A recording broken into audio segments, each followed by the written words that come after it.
rendah hati, dan seterusnya, maka di sini ada lawannya yang memancar, membawa sifat lawan dari ini sehingga terasa tidak baik, seperti negatif. Nah, sifat positif dan negatif terbawa dalam keseharian kita. Unsur kehidupan itu positif negatif. Anda punya mainan robot-robotan pakai baterai, akan positif dan negatif. Kalau nggak ada negatif nggak hidup, nggak ada positif pun nggak hidup. Alhamdulillah. Ya, nah ini akan selalu seperti itu, karena bawaan di dalam diri kita pun kehidupannya seperti itu. Yang memancar pada sifat baik, pancarannya itu kalau material namanya infajar. Al-Baqarah ayat 60. Wa idzistasqa Musa liqaumihi faqulna idrib bi'asakal hajar. Kalau pancarannya membelah sesuatu yang gelap misalnya jadi terang, atau merespon sesuatu yang positif, itu fajar namanya. Makanya sholat pertama saat bangun tidur, saat sinar matahari membelah kegelapan malam disebut fajar.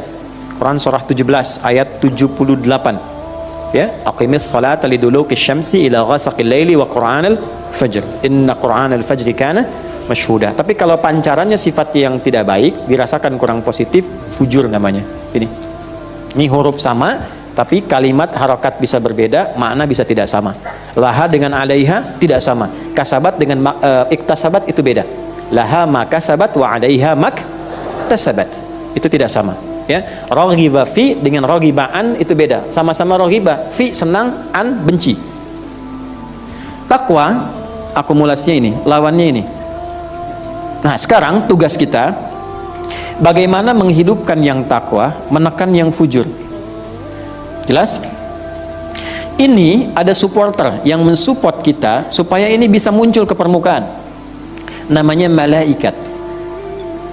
Karena itu, setiap ada amalan yang mensupport takwanya supaya muncul, seperti sholat, takwa supaya hidup, puasa, takwa supaya naik, itu pasti malaikat ikut support.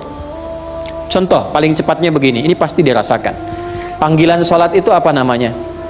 Adzan. Ketika adzan dikumandangkan, kalau ada iman dalam hati kita, pasti terkonfirmasi. Makanya sebelum kalimat sholat, iman dulu.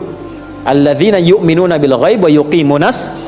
Nah, iman itu nanti konfirmasinya akan muncul ketika dipanggil untuk menunaikan sholat. Ada di mana ayatnya? Al-Anfal. Ayat berapa? Kedua. Innamal mu'minuna alladzina idza dzukirallahu wajilat qulubuhum. Ingat, qulub jamaknya qalbu. Di dalam qalbu ada nafas. Orang beriman tuh ciri standarnya, jika disebutkan nama Allah, ada konfirmasi getaran di hatinya.